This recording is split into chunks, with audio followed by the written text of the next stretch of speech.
Well, hey there, guys. Greetings and salutations. Welcome back to the channel for this installment of Open Mic, the show where the mic is open, the floor is yours. What are the things that you guys want to talk about? That is what we are here to discuss. Good to have you guys here as we have come back to Open Mics. Of course, yesterday was our first Open Mic back that we've had in a number of weeks. And just to give you guys a little bit of warning for tuning in now, I am still recovering. So you will have to put up with hearing me clear my throat, or, I'm going to have some good old Hall's lozenges on hand and sipping from my drink to try to keep my cough down as much as I can. But I was able to manage it okay yesterday, so it's good to be here. Good to have all you guys here. Thanks a lot for joining us. And yeah, we got a bunch of stuff to talk about. Most importantly, we're here to take your comments and questions and topics of the stuff you guys want to discuss. And there's two different ways to get a topic or question on Open Mic. The first way, and the main way, is to use our tip link that you can use anytime, 24 hours a day. Just go to streamelements.com/John Campea/tip. You'll find a link to that down in the description of the video. And you can send in a comment or question anytime, 24/7. Now, like I said, we haven't had an Open Mic in a number of weeks, so we're still getting caught up on those. But if you send one in, we'll get caught up to it in the next day or two. The second way to get in a topic or question is if you are watching live right now, and it's got to be live, you got to be watching live, you can use the super chat feature and send in questions that way, and we will get to those at or near the end of the show. All right. With that all down, guys, I want to get things started with this, picking up on a topic that we kind of addressed a little bit earlier today. Of course, the Oscars, the nominations came out for the Oscars this morning. And of course, every year, because film is subjective and everybody has different opinions and different tastes and thinks this movie should be here or that actor should be there, whatever, there's always a lot of grumbling and complaining and, and discussions going on the day that the Oscar nominations get announced. And that's understandable. That's part of what makes the Oscars, right? Because it's not like the Super Bowl, where you just put two teams in there, let them play, and whatever team wins, they get the Super Bowl, right? It's a subjective judgments being made by people in the movie industry about what was best. Now, where things got a little bit prickly was, I find for the most part, the decision by the Academy and the voters to not nominate Greta Gerwig from Barbie for Best Director or Margot Robbie for Best Actress for Barbie. And here's the thing. A lot of times, and I've already seen it online. I've seen it online today in a couple of places, but it happens every single year. Somebody eventually says, and I've seen a lot of people say this, well, Barbie didn't direct itself. Well, yeah, we know. But like I said earlier today on the John Campea Show, it's a little bit of a numbers game too, right? Why is my camera focusing? That's the problem sometimes when I have my camera focused on what's behind me. You know what? I'm going to have to change my background, I think. Give me a second here. I'm going to change my background from that to this. That's what I'm going to change my background to. That way my camera won't try to focus on Margot Robbie's face. I get it. If my face and Margot Robbie's face are in your field of view, you will probably naturally try to focus on Margot Robbie. I get it. Anyway, it's a numbers game, right? The reality is there are 10 films nominated for Best Picture. There are only 5 spots for nominations for Best Director. That automatically means, at minimum, 5 films that get nominated for Best Picture, their directors will not be nominated for Best Director. It's just the way it is, right? It's a numbers game, and it's just the way. And as a matter of fact, just go back a couple of years, Ben Affleck wasn't even nominated for the film that won Best Picture at the Academy Awards. The year Argo won Best Picture. The director of that movie wasn't even nominated. So at any rate, so here's the thing. Let's start with the Greta Gerwig thing. And we talked about this a little bit on the John Campea Show earlier today, but I think it's worth going over here.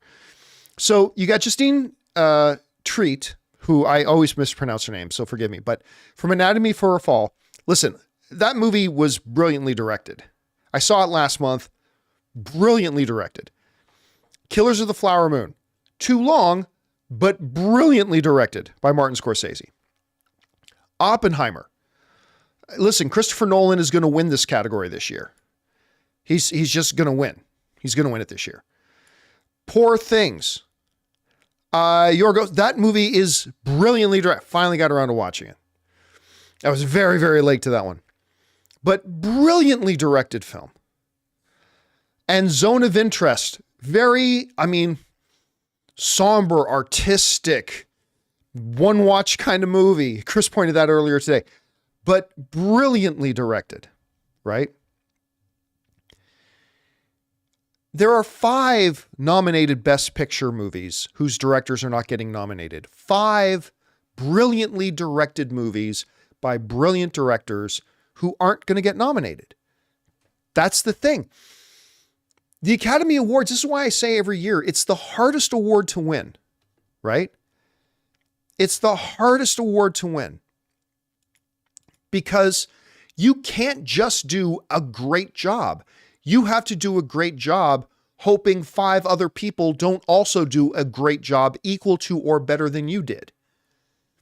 Right? It's not like, oh, if you score a 90, you get a gold ribbon and up to 100 people can score a 90. Only 5 nomination spots.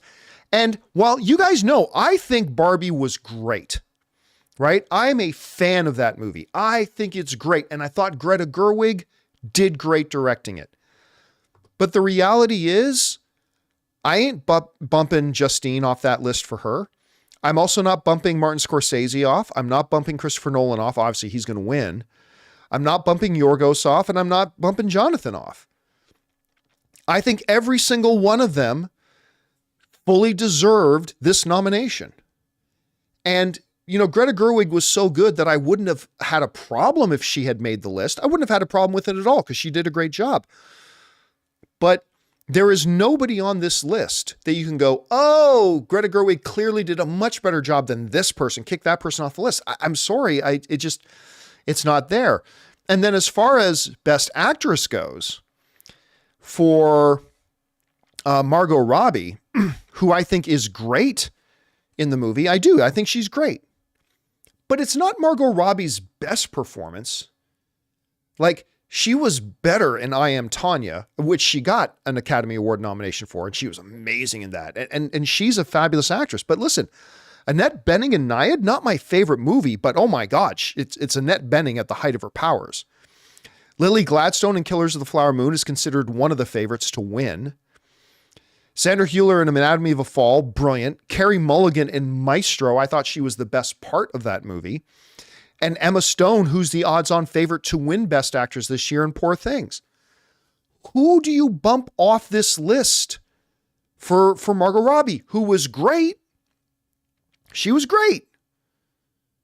And I wouldn't have complained, much like the Greta Gerwig situation, I wouldn't have complained if she had been nominated, but I ain't bumping Annette Bening and her performance in Nyad. I ain't bumping her off. I ain't bumping off Carey Mulligan and Maestro, who would probably get my 3rd place vote. She was incredible in that. Definitely not Emma Stone, who's probably going to win. I'm sorry, but there's just, guys, there's only 5 nominees. And here's the other thing. This is the other thing. I found that certain people I've talked to over text message and on the phone today, who is like, oh no, Margot Robbie was robbed. It's like, when I asked, did you see Anatomy of a Fall? Well, no.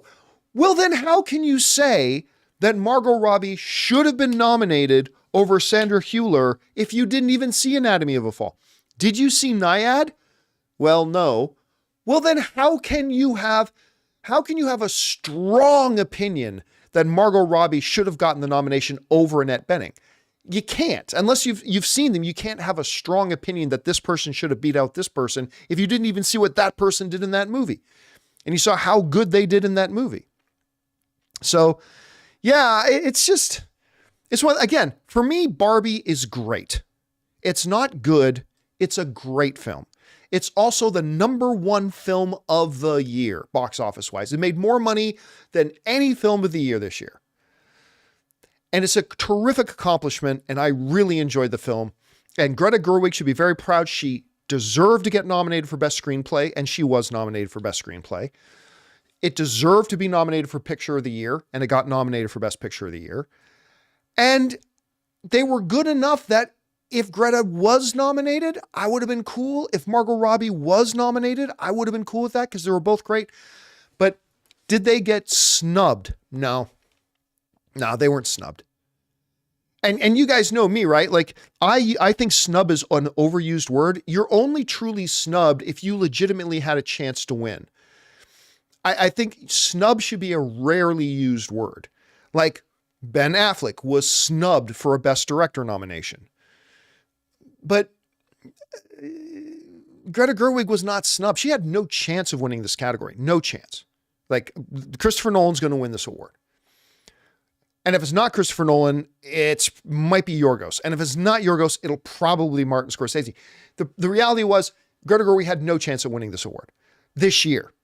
Margot Robbie had no chance of winning against Lily Gladstone or Emma Stone this year. So it's kind of a moot point. The people who got nominated deserved those nominations. And there's none of them that I would bump off for, for either of those. So yeah, it just is what it is, So my position on this is that no, Greta Gerwig was great, but not snubbed. Margot Robbie was great, but not snubbed. Because to suggest they were snubbed is to suggest that one of the people who are on the list don't deserve to be there. And I'm sorry, but there ain't nobody on this list that doesn't deserve to be there. So to me, that starts and ends the debate for me. But listen, everybody's got an opinion. Everybody's got a point of view on it. My point of view is not necessarily the right point of view, or maybe parts of it are right and parts of it are wrong. Who knows? You might have your own point of view on that. So I'd love to hear what your point of view is. So yeah. All right. With that down, guys, and feel free to send in a topic or question if you want to talk more about that. But with that all down, let's get over and start taking the questions that you guys have sent in, shall we? We're going to start off here by continuing to get caught up on the tip questions that you guys sent in. And we're going to start things off here with Humble Viewer. And Humble Viewer writes, "Hey, John and crew. No crew, just me. Wanted to thank you all for your long-lasting work and effort on the show. Truly, from the bottom of my heart, as long as I've been a kid, never did my friends truly want to discuss films, but this community that you built over the years has filled that hole for me. You, Ray, Chris, Robin, Jonathan's hard work and quality has truly been appreciated. Stay safe and healthy, everyone, and keep spreading the love." Oh, thank you so much for that, Humble Viewer. I appreciate that so much. I really, really do. And I am, at the end of the day, I'm a nobody, a nobody YouTuber, who have got my little computer and a little camera set up, broadcasting on YouTube. Yay. That just gets to talk about the things I love. It's true when we're talking about movie news, topics are going to come up with certain things that bug you or things you don't like, and you got to talk about that too. But I have a rule for myself. Every once in a while, I take inventory. I go to my YouTube front page and I go to my posted videos page and I go through them, and I want to make sure always by at least a margin of 3-1, the videos I post are about things I'm excited about or things that I love or things that I like. And I never want my videos to exceed that 3-1 ratio of, like I said, there's going to be things where it's like, AMC did this and here's why I think it's stupid. Or, Warner Brothers did this and here's why I think it's stupid. I want to make sure that the stuff that I love, the stuff I like talking about, the exciting stuff, the happy stuff, that's the stuff I want to make sure I talk about at least by a 3-1 ratio, if not more. And I know I could get more clicks. I know I could get a lot more clicks if I did. I get so many people write to me all the time, "John, you need to do more rant videos." Well, I mean, I'll rant once in a while when something naturally comes up and that deserves a rant. right? You guys know I don't shy away from doing a rant now and again. But I know I could get tons more views if I just make more rant videos, or if I make more we need to talk about X videos, or more why this person is stupid videos. I know I can get a lot more views if I do that. I know. Just like I know I can get a lot more views if I do trailer reactions. No disrespect to people who are trailer reactors. There's some really great trailer. I'm just saying it's not me. That's all. It's just not for me. I know I could get more views if I do this, and I get told I can get more views if I do that. But I like getting on YouTube and just talking about the things that I'm excited about. I just like getting on here and talking about the things that I like. I like breaking down and analyzing things that are going on in the world of movie news. And I've always hoped that we would, attract a small little community of people who are like-minded, that we just like to get together. We all have different opinions about movies, but we're like-minded in the sense that we like to talk about the things we love. Like everybody else, we'll complain now again when we need to, but we like to talk about the things that we love. And sometimes I succeed at that. Sometimes I fail at that. But I mean, that's always kind of what I'm going for. So yeah. What's that, Raid? I would love it if you made videos of pointless rants, like if you rant about dumb details that nobody would get offended by. I want to talk about the color blue and why it sucks. I shouldn't say that. It's the color of my eyes. All right. Anyway, let's keep going here. Thank you. And thanks so much, humble viewer, for sending that in. I appreciate that. All right. Next up, you saw Insomniac leaks. First glimpse of what Disney Marvel makes from licensing games. If the game sells more than 6 million per year, quote unquote, they all do, Disney gets 26% of digital sales, 18% of physical, 50% of bundled games, all directly to their bottom line. Many games developed at the same time. WTF. I have no idea what we're talking about. I don't know what leak this is. And also here's the problem with numbers that you throw out. Without context, numbers don't mean much, right? And so I have no context here. Without context, numbers are meaningless. And so we can throw out all these numbers, but again, I don't even really know what the topic is that we're talking about. So I don't really have commentary to give in that. Sorry about that, man. All right. Next up, we've got Murray Reich, who writes, I recently saw Ferrari. Yeah, that wasn't as good as I was hoping it would be. I recently saw Ferrari and was disappointed. Slow pacing, the drama between his wife and the affair took up the majority of the whole film. The last 20 minutes saved the film, but unfortunately, overall, it was disappointing despite Adam Driver's great performance.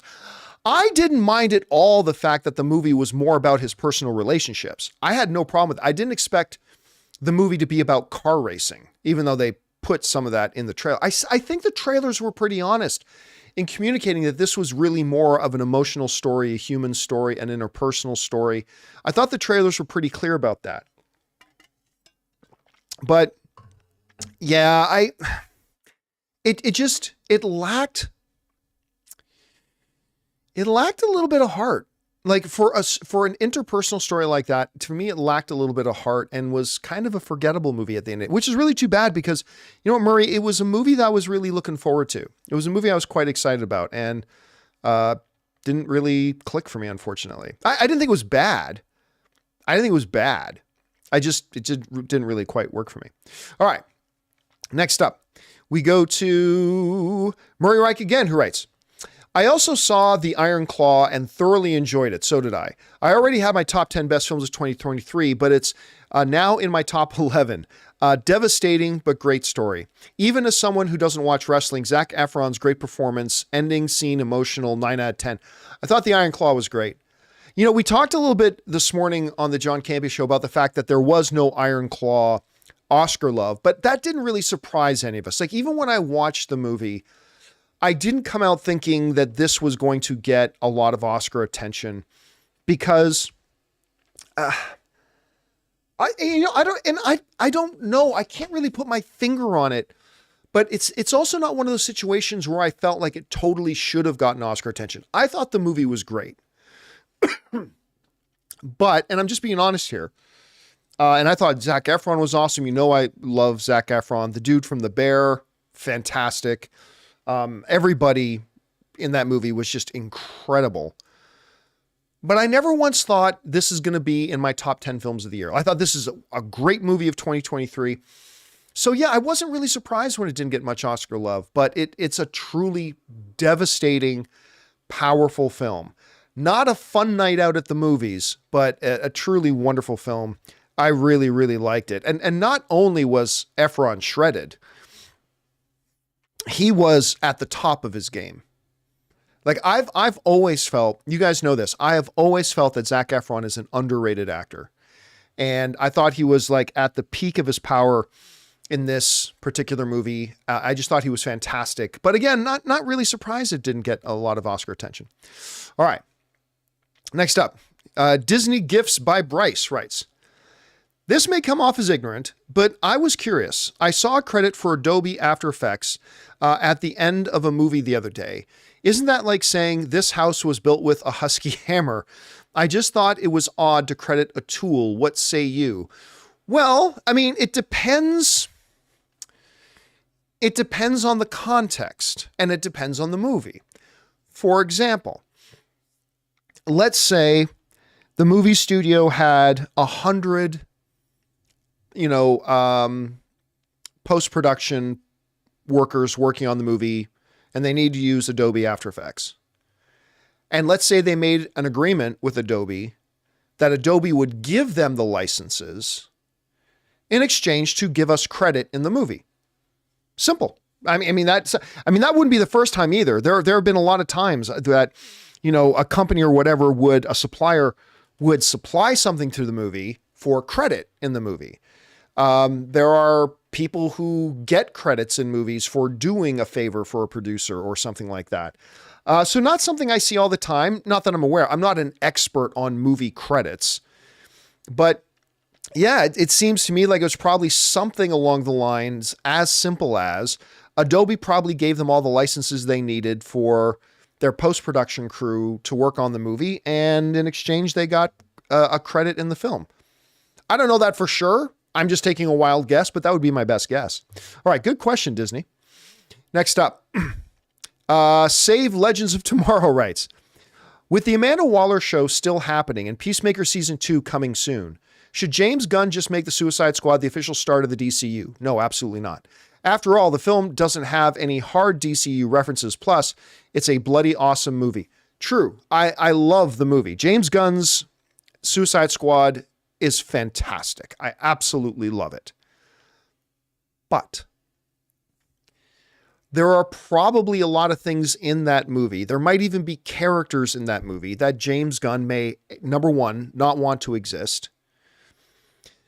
Number two, there are probably events that happen in the movie that James Gunn doesn't want to have existing in his brand new DCU, like Starro was destroying a city in mid-Russia or wherever that was.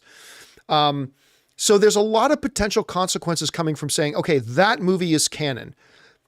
Yeah, that becomes a little bit tricky. So no, I don't listen. If James Gunn decided to do that, then I'd say he probably has his reasons. But if he were to call me, which he never has, if he were to call me and say, hey, John, I'm thinking about making my Suicide Squad movie canon to the new DCU. Do you think I should do it? I would say no. I don't think he should. Again, there could be arguments to do it. But my recommendation to him would that be he not. All right. Next up, Duck writes, Buenas tardes. And wow, Poor Things was a hell of a movie. I was very, very late to it, but whoo. Also, bring on the filthy, ladies and gentlemen. Anyway, it's not my favorite, but definitely the most thought-provoking movie for me in 2023. Not everything clicks for me, but man, I can talk about this movie for a long-ass time. 100%. And like I said, this movie kind of embodies the terminology, bring on the filthy. But I mean, kind of a retwisted look at the Frankenstein mythos. Obviously, Emma Stone is fantastic. Willem Dafoe gets kind of overlooked in it, I think. And yeah, I just, the movie is great. It really, really is great. And here's the thing. I think it's a great movie. it's not in my top 5. Like, I think it deserved a Best Picture nomination being in the top 10, but if the Best Picture nominations were still limited to 5, I don't know if I would give it put it in my top 5, but I really enjoyed it. It's a bonkers kind of movie. Mark Ruffalo, by the way, just incredible in it as well. All right. Next up, we go to Gopala, who writes, Echo is just so rushed. Character introductions were bizarre and they just sped through the show. They just sped through, showing us relationships in the family. I like the fights and music, but it needs to be longer. Anyway, nice to see Charlie Cox and Vincent D'Onofrio, though. Yeah, I ain't gonna lie. I think Echo is just the next in a growing line of Marvel disappointments. And I am a Marvel fan. You guys know I'm a Marvel fan, but it just, I'm still not sure what was the point of the show, right? First of all, I think it was a mistake bringing in the supernatural into an Echo character, right? Like, just all of a sudden out of nowhere, she has superpowers. And these other women who just happen to be in the room with her, they get superpowers too. And suddenly the ghosts of all their ancestors are fighting alongside of them. And all of a sudden, Kingpin, who is just like, you know what, Maya, I love you so much. I'm willing to forgive the fact that you shot me in the face, because apparently bullets to the face don't do anything to you anymore. I'm willing to forgive you. I just want you to come back. I want our family back.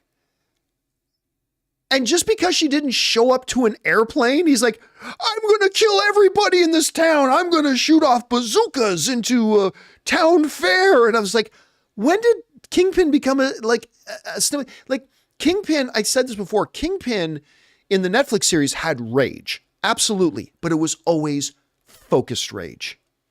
Right? And it was always proportional rage. Somebody pissed him off. He killed that dude. He didn't kill that dude and then everybody else in the restaurant, in the McDonald's, who just happened to be there when the dude was doing it. He had rage, but it was focused. It was intentional. It was powerful. And they just turned him into this sniveling baby. Anyway, there was a lot about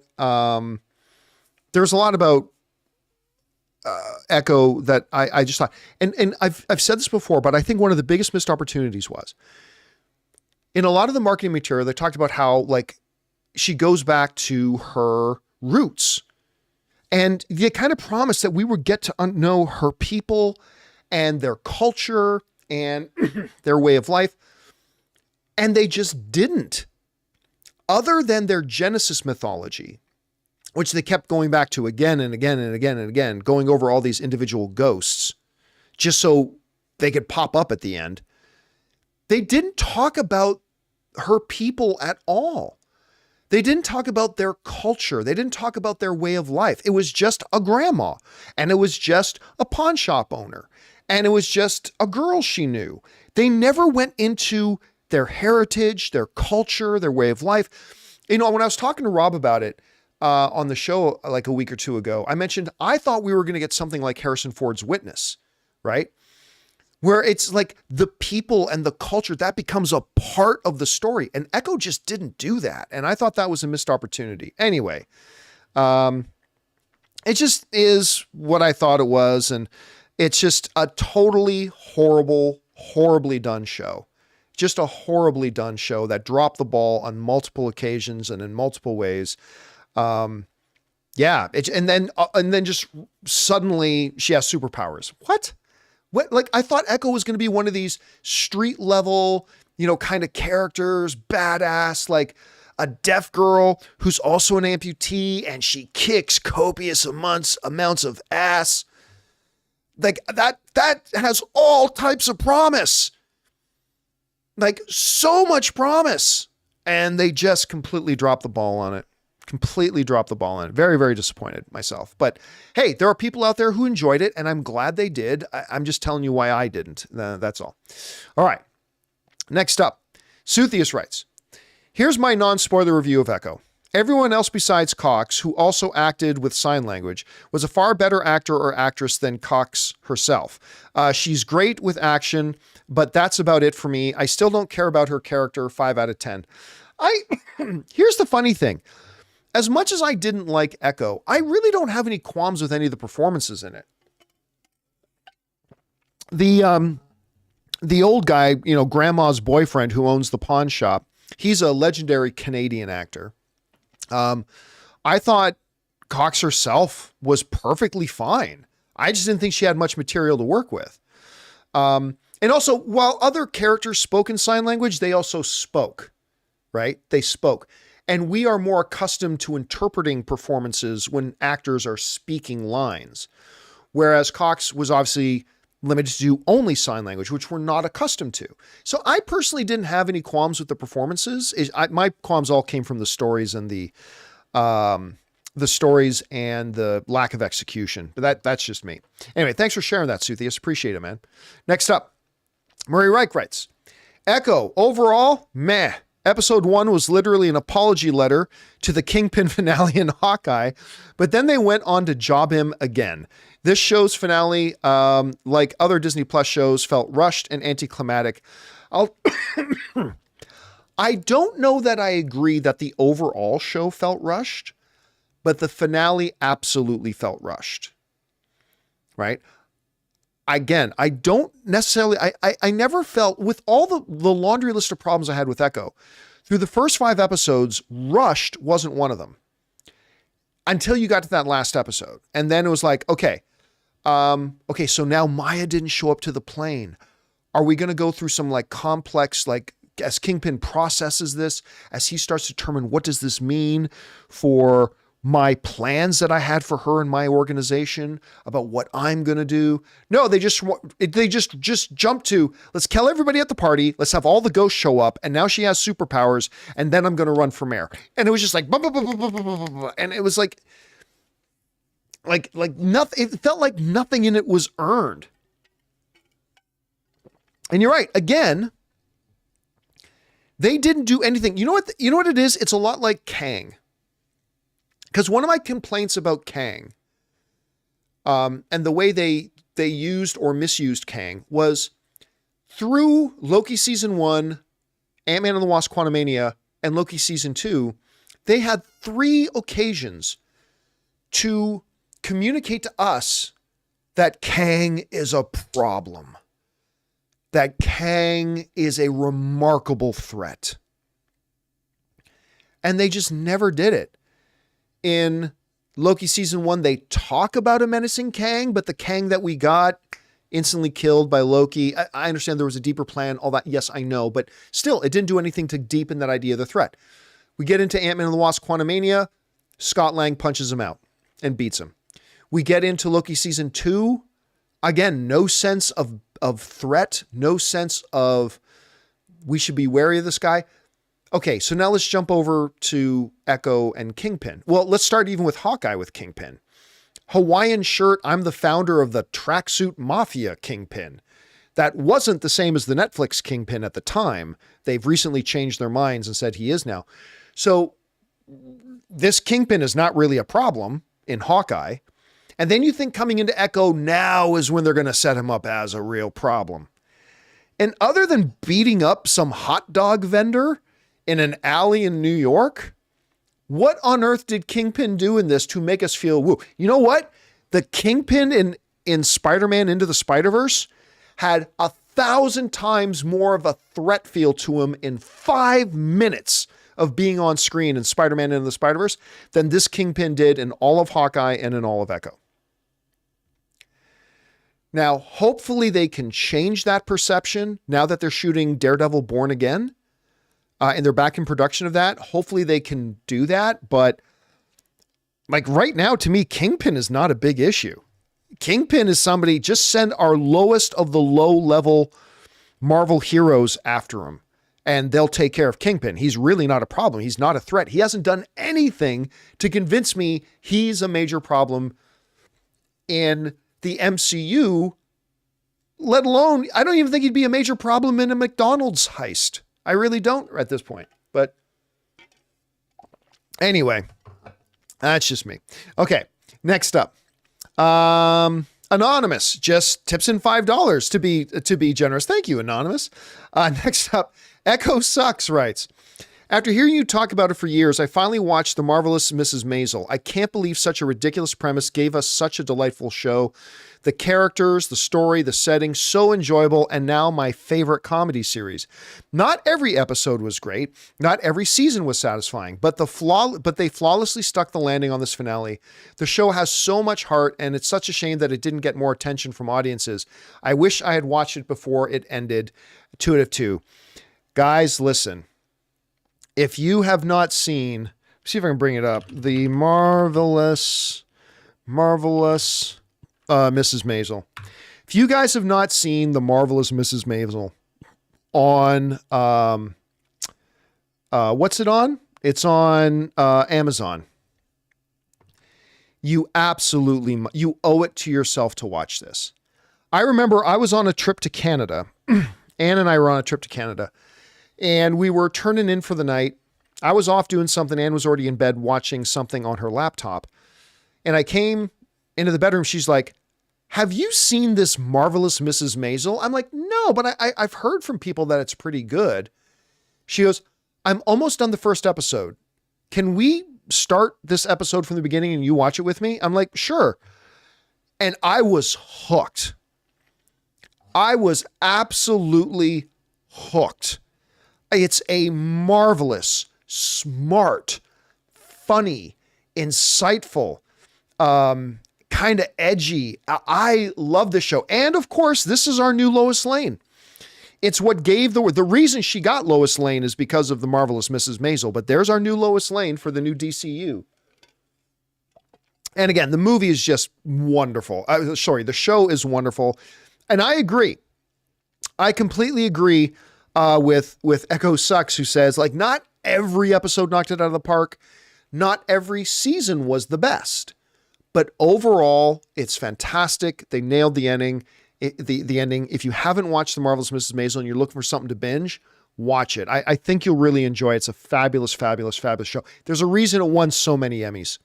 And she won a couple Emmys too, if I'm not mistaken. All right. B-Way New York writes, now that casting has started for the DCU, new Supergirl, I think 22-year-old 1883 series lead actress Isabel May would be perfect. She's a good actress, familiar with action, and she's definitely got the Kara look. I hope Gunn looks at her for the role. I mean, I like her. I do. I like her. They had cast her to be one of the Wonder Twins in the Wonder Twins movie with the lead guy from Riverdale. And thankfully, mercifully, the wise axe of Zaslav came in and killed that project. Thank God. She's good. I would have no problem, but it's hard to say she would be great for the role because you haven't read the role, right? And I haven't read the role. Haven't read the role. So I don't know which actress would be perfect for it. I don't know which actress would be perfect for it.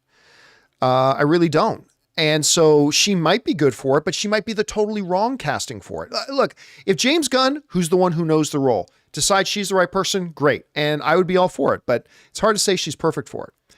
By the way, this is something that always kills me when somebody says this. So-and-so is wrong about this. Change my mind. Right. I'm going to educate you on something here. It ain't my job to change your mind. If you're wrong about something, it ain't anybody else. You're a grown-ass man. It ain't nobody else's responsibility to set you straight. It is your responsibility to set you straight. And if you're right, why do you need external validation? Why do you need somebody else to come along and tell you you're right? John Campea is wrong about Echo and Kingpin. Change my mind. I don't care if you think I'm right or wrong, quite frankly. I've never cared if anybody thinks I'm right or wrong. I'm here to have discussions. And if you disagree with me, great. You say, oh, you know what? I actually liked it because of this, this, and this. And I'll go, awesome. I celebrate that you like it. That's great. I did not. And here's why I didn't. But it doesn't mean I don't want you to. But yeah, these people who write stuff like this, change my mind. Because that tells me either you think it's other people's responsibility to set you straight, or that two, you think you're right, and you might be right. You think you're right, and you need other people to validate you. Dude, you're a grown-ass man. You don't need validation from other people. Your opinion is your opinion. You don't need other people to validate it for your opinion to have worth and value. So if you like Echo, you don't need other people to agree with you to validate that you like Echo. You like Echo because you like Echo, and that's great. Celebrate that. But for you to think, well, I'll leave it at that. I'll leave it at that. But that sort of response from people I always find hilarious. Blah, blah, blah, blah, blah. Change my mind. What, you need a babysitter to come in here and hold your hand? Take you to the potty and help you go poo-poo? You need somebody else to come in and set you straight? Or you need somebody to come in here and validate something that you think? You're a grown-ass man. Grown-ass man.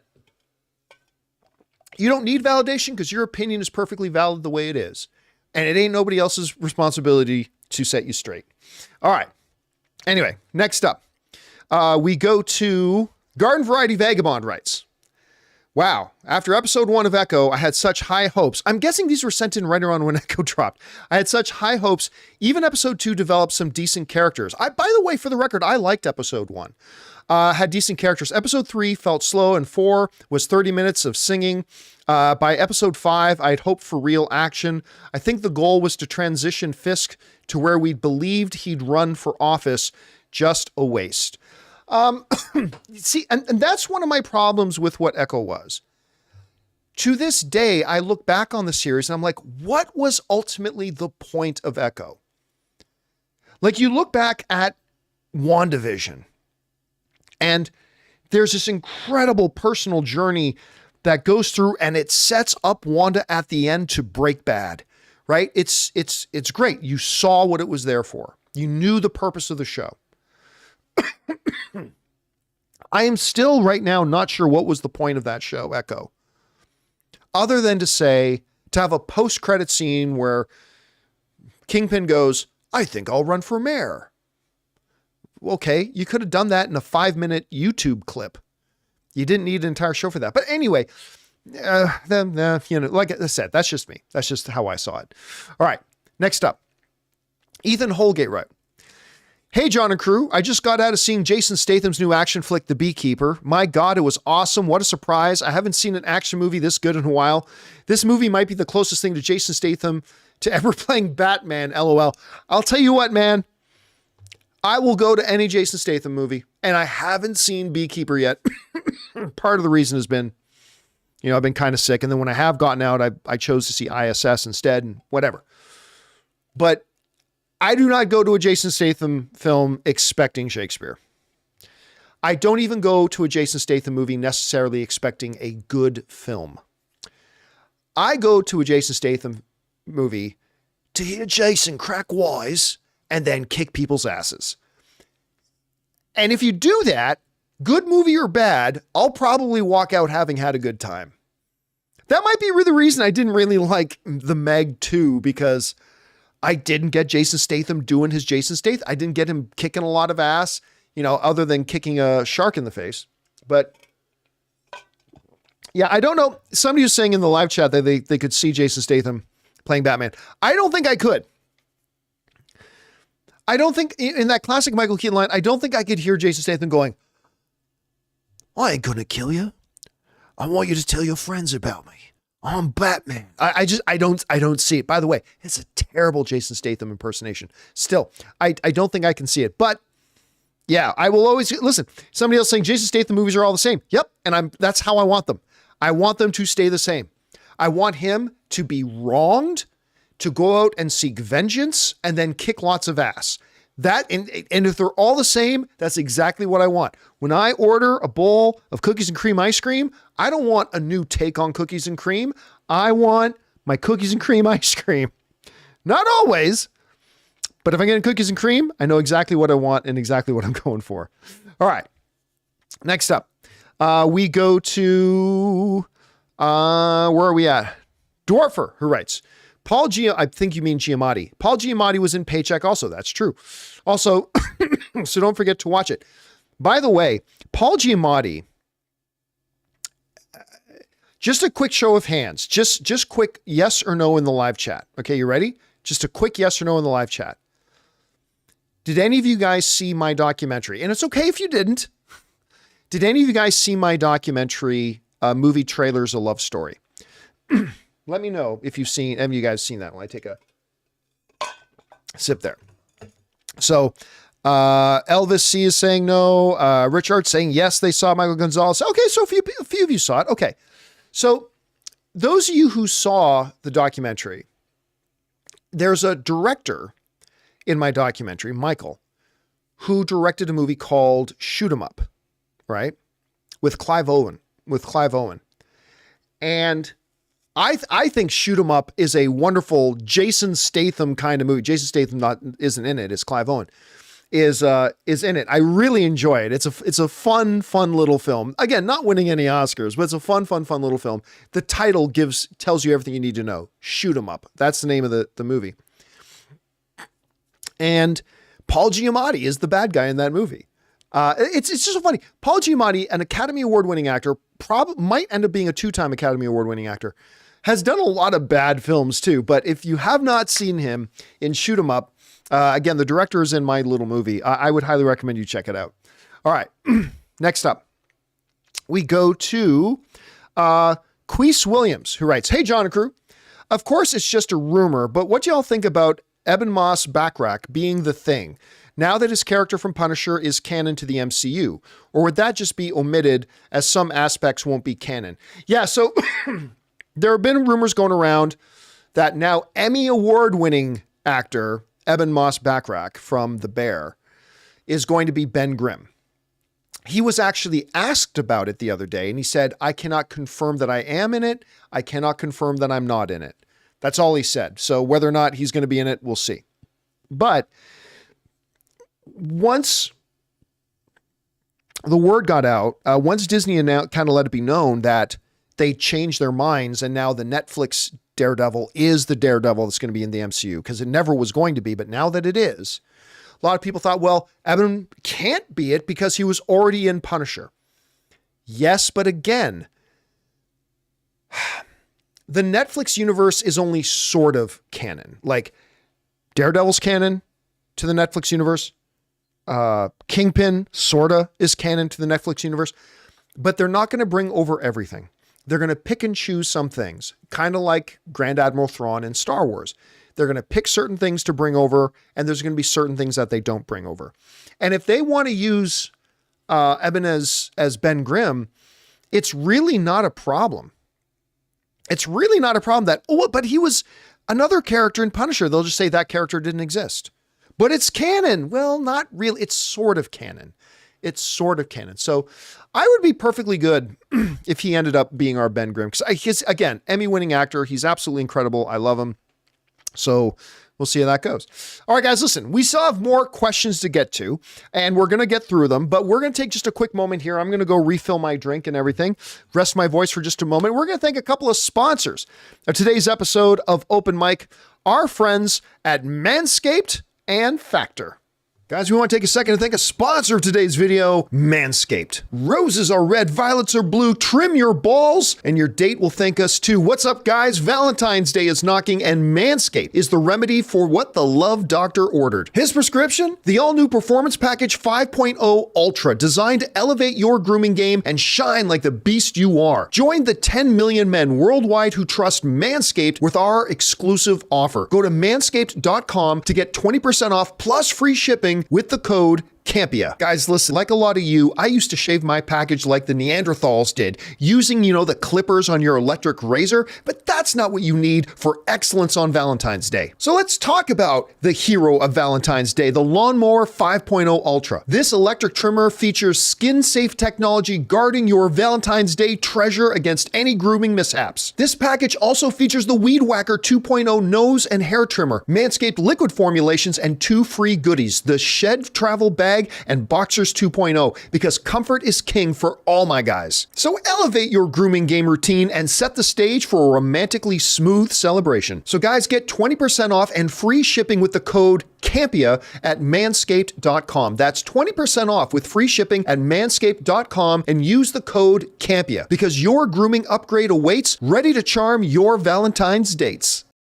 Guys, we want to take a second to thank a sponsor of this video, Factor. Get started on your resolutions with Factor so you're ready for the new year. Factor's ready-to-eat meal delivery takes the stress out of meal planning and sets you up for success in the new year. Skip the grocery store and prep work because you know what? Sometimes we just don't feel like prepping our own meals. Instead, get chef-crafted, dietitian-approved meals delivered right to your door. With over 35 meals to choose from per week, including options like keto, calorie smart, vegan, and more, plus over 55 weekly add-ons, you'll have a ton of nutritious and flavorful options to kickstart your resolutions. Forget frantic lunch preps and rushed dinners. Factor's 2-minute meals are your secret weapon in the new year. Fuel up fast with restaurant-quality meals, all delivered right to your door. And Factor now offers loads of snack options like breakfast, smoothies, juices, snacks, and more to keep me going no matter what's on the schedule. It's time to skip the overpriced takeout trap. Factor is cheaper and way more delicious than takeout. And Factor is flexible. Change your order up every week with plans from 4 to 18 meals per week, or pause or reschedule your deliveries anytime. So guys, head to factormeals.com/Campea50 and use the code Campea50 to get 50% off. That's code Campea50 at factormeals.com/Campea50 to get 50% off. And thank you to our friends at Manscaped and of course Factor for sponsoring today's episode. All right, guys, let's get back over to your questions here, shall we? We're going to pick things up here with Dwarf, who writes, "Hey, John, I got an idea for the theme song for the Highlander movie. How about using the best rock band from your neck of the woods, Nickelback, LOL. Never made it as a wise man." Yeah, I don't think they'll go with that one. Eddie Burton writes, "Who do you think made a bigger contribution to the MCU, Joss Whedon or the Russo brothers?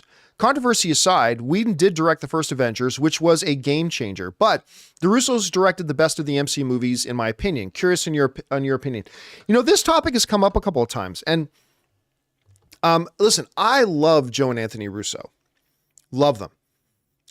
They have, I've met a lot of directors and stuff like that.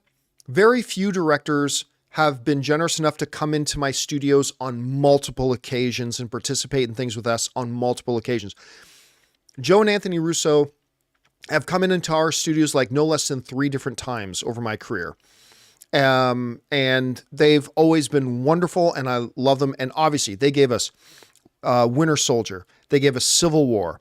They gave us Infinity War, and they gave us Endgame. 4 arguably top 15 greatest comic book movies of all time, right? That being said, Joss Whedon had the bigger contribution. And the reason I will say that he had the bigger contribution is that when you take that first Avengers movie established what the MCU was. Right? We had the Thor, and we had Iron Man, we had a Hulk movie and a Captain America movie, but there were kind of 4 different movies, and the MCU was still kind of formulating its identity. What was truly the MCU? What is the DNA of an MCU film? That first Avengers film, which to me is still my all-time favorite comic book movie, that first Avengers film established what the MCU was, right? And it kind of laid out the blueprint for what all MCU movies would be afterwards. And the reason I would say, and listen, I'm being very specific about your terminology. Who made the bigger contribution to the MCU, right? The reason I go with Joss Whedon is because everything that the Russos did in the MCU was built on the shoulders of what Joss Whedon established. Not just with the first Avengers movie, but also with Avengers Age of Ultron. A movie that, by the way, I think both Rob and I agree, and Schnepp did too, as a matter of fact. Like, we all felt that, you know, as more time goes by, we appreciate that movie more and more. I'm not saying it's a top 5 comic book film of all time, don't get me wrong. But it, like, everything that the Russos did in their universe was all built on stuff that came before it. Like, there is no Civil War unless, we already got a clear understanding of what the dynamic in the MCU was, the relationship between Tony and Cap, and all that kind of stuff. Everything that came in the Russo brothers movies were continuations of what was established and started in previous movies. Who made the better movies overall? I think if you take Joss Whedon's 2 films, Avengers and Age of Ultron, compared to Winter Soldier, Civil War, Infinity War, and Endgame, I think overall the Russo brothers had the better package of movies. I still think the first Avengers is the best comic book movie ever made, but those 2 compared to those 4, I think as an overall package of work, I think the Russo brothers delivered the better overall package of work. But who made the more important and the bigger contribution to the MCU? All the Russo brother stuff came as a result of the Joss Whedon blueprint.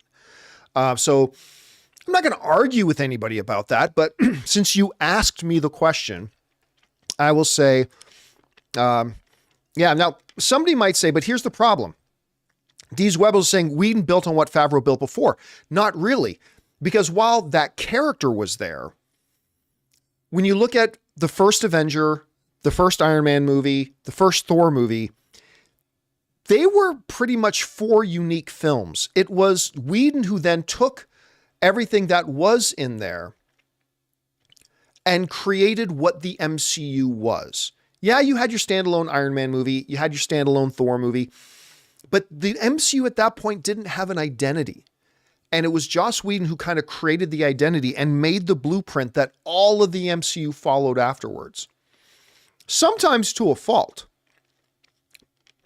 But anyway, that's again, a lot of different opinions on that. That's just my opinion, and I only give it because you asked me. So there you go. All right.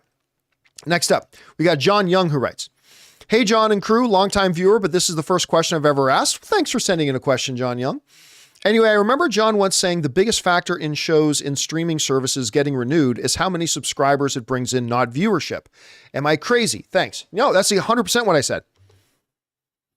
That is why, like, how many times over the years have we talked about Netflix canceled that show after 2 seasons? It was awesome. Netflix canceled that show after just 3 seasons, but the show was great and everybody was watching it. Why would they cancel it? The reason they cancel it is because it doesn't make them any money. And there are very, very few exceptions. Stranger Things, definitely one of the exceptions. Take, for example, my beloved film. Take, for example, my beloved show, Lucifer. Okay? Take Lucifer, for example. Lucifer was a show that was on Fox, right?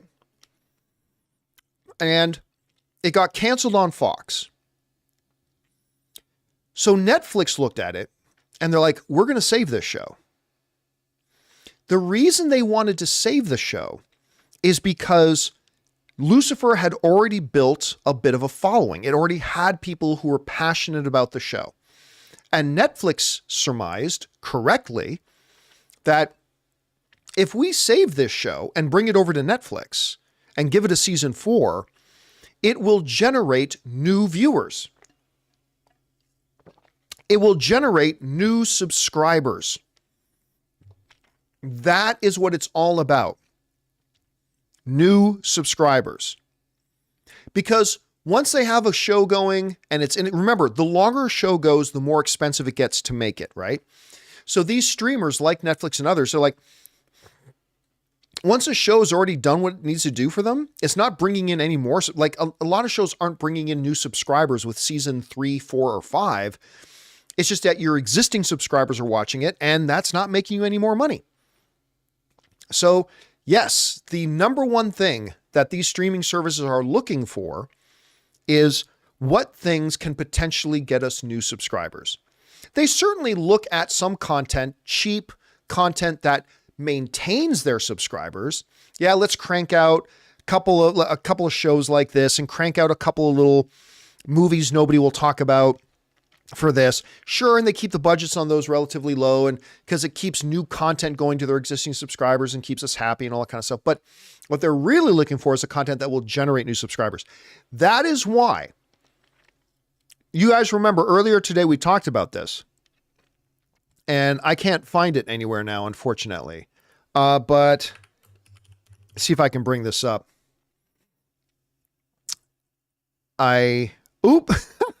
Maybe because I misspelt it.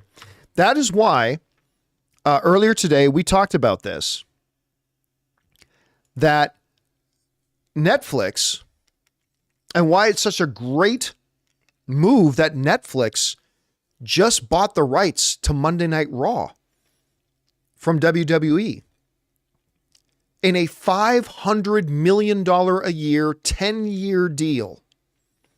Because Netflix knows. Why would Netflix do this? Does Netflix really want to get into the wrestling business? That's not it. Netflix is in the get new subscriber business.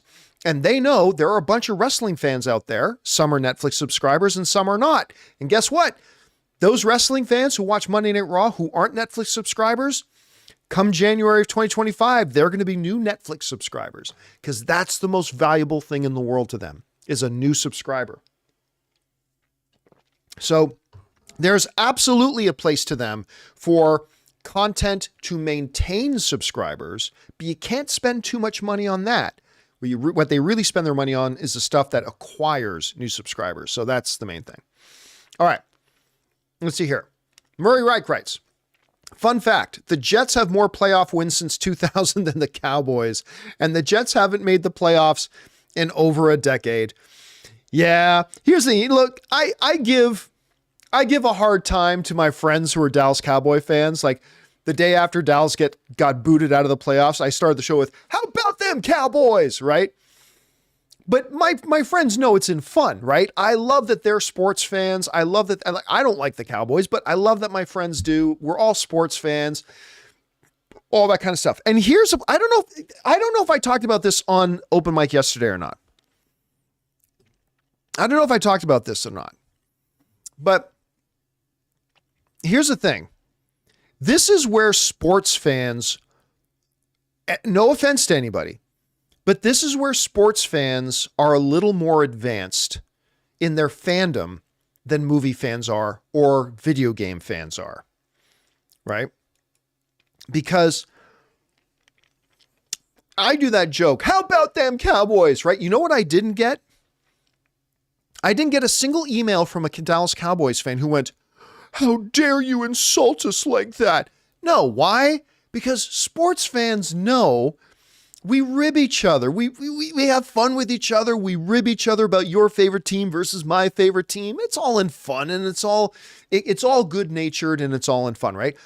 I didn't get a single message from a single Dallas Cowboy fan saying, I was offended that you were making fun of my Dallas Cowboys for not going further in the playoffs. I didn't get a single message from a single Dallas Cowboy fan about that. Why? Because sports fans know it's all in fun, right? That's not always the case with movie fans, or in this particular case, video game fans. Because some of you might remember the other day, we were talking about the new Indiana Jones game, which looks great, by the way. I think this game looks wonderful. I don't care that it's first person. I think the game looks great. And we were talking about the fact, and I mentioned it, so I was like, I'm kind of bummed out because it's going to be an Xbox exclusive and I own a PlayStation, right? So, but any of you who watch my show, you know, I hardly touch my PlayStation, right? I'm not a console guy. The games I play, like, even like Baldur's Gate 3 and whatever, I play on computer, right? I'm not a console guy. I don't care. I chose a PlayStation because I wanted to play Last of Us and I wanted to play God of War. That's why I chose a PlayStation. No other reason. I have no loyalty to PlayStation. I have no ill feelings about Xbox, right? But anyway, we were talking about this on the show. And I mentioned, I'm going to kind of bummed out. That's on Xbox, so I won't be able to play it on my PlayStation. Whatever, right? So then Ray, who is an Xbox owner and loves his Xbox, Ray goes, well, maybe it's time for you to get an Xbox. And, you know, a lot of times us Xbox owners, we don't get to play some of those PlayStation 5 exclusive games. And I made a joke. I go, well, just because you choose to be a second-class citizen ain't my problem, right? It was a joke. Oh my God.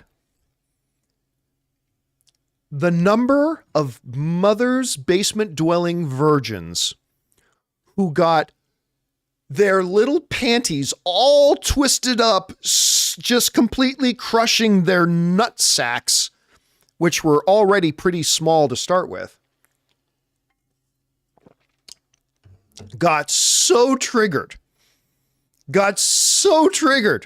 Clearly a joke. I don't care about Xbox versus PlayStation. I couldn't give two shits about any of that. And Ray is my brother-in-law, right? And I fired joking him just because you choose to be second-class citizen, right? If this was sports fans, they would get it. You know, how about them Cowboys? Right? We get it. But oh my God, these fucking like virgins yet infested with STDs. Not quite sure how that works. Like mindless losers who just like, how dare you make fun of Xbox? I'm not a second-class citizen. Maybe you're a second-class citizen. Did you think about that? It's like, oh my God, dude, you need to develop some social awareness. I didn't even make it not look like I was joking. We were laughing. I was clearly joking.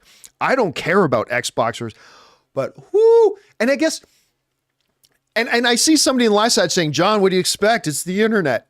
Yeah, but maybe it's just because I come from a background of being a sports fan. And I know as sports fans, we get it, right?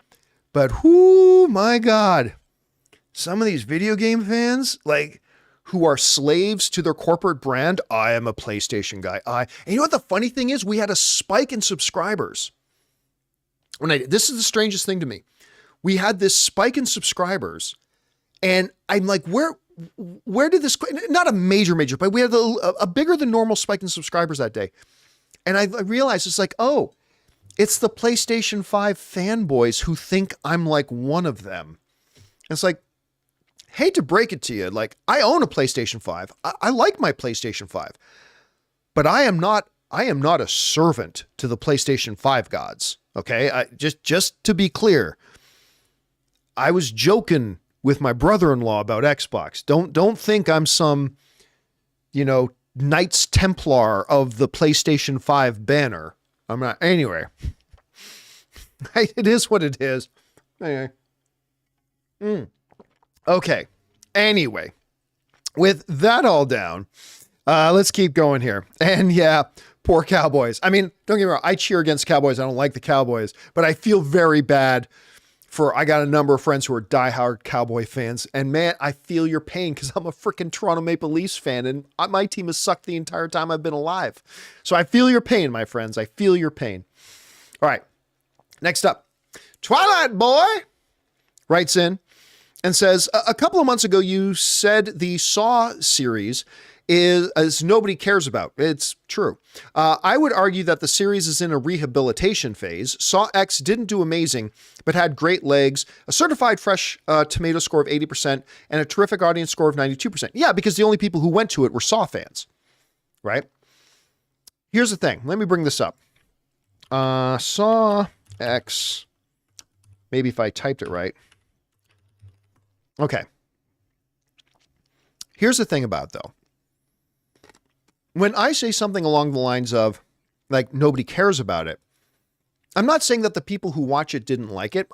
For the record, I heard I didn't bother with going to see Saw X, but I heard pretty decent things about it. To be fair, I heard pretty decent things about it. I heard it was one of the better ones they've had in a number of years. Great.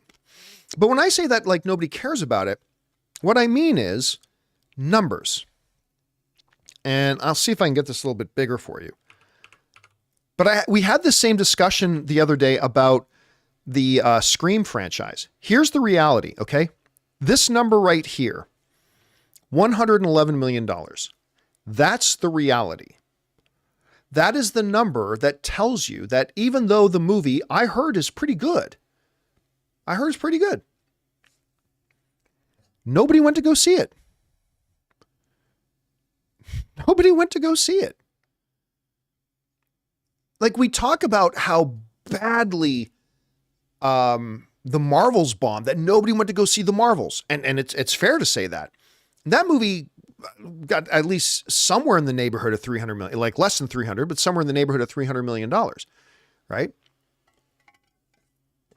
Costs a lot more money to make, but that's irrelevant. How many people were interested and wanted to go out to see it? And I had a number of Scream fans got mad at me when I brought up the fact that, look, Scream is a franchise that most people don't care about. And I'm sorry, but it's a fact. It's the numbers. They don't get a lot of people going to the movie theaters to watch them. Now you can say, oh, but the money it makes compared to how inexpensive they are to make. No, that means it's a business success. The Scream, by the way, I've liked the last number of Scream films, but the Scream is a business success, but it doesn't change the fact that as a film franchise, not a lot of people care about it. Because when you look at the box office numbers, it shows that not many people go to see them. And so when I was saying that about Saw X, I wasn't saying that Saw X is bad or nobody liked Saw X. That's not what I was trying to suggest at all. Not remotely. I wasn't trying to suggest that. What I was pointing out was, again, just the number. That the reality is not many people went to go see it. Not many people care about the franchise. Because if a lot of people, I think we would agree, if a lot of people cared about the franchise, especially with Saw X being a decent film from what I hear, then that number would be much bigger. Not 700 million or anything like that, but it would be bigger than 100 million, right? So I wasn't talking about the quality of the film. I was simply referring to the actual number of people who care enough about it to go out to the movie theaters to watch it. You know what had a lot of people?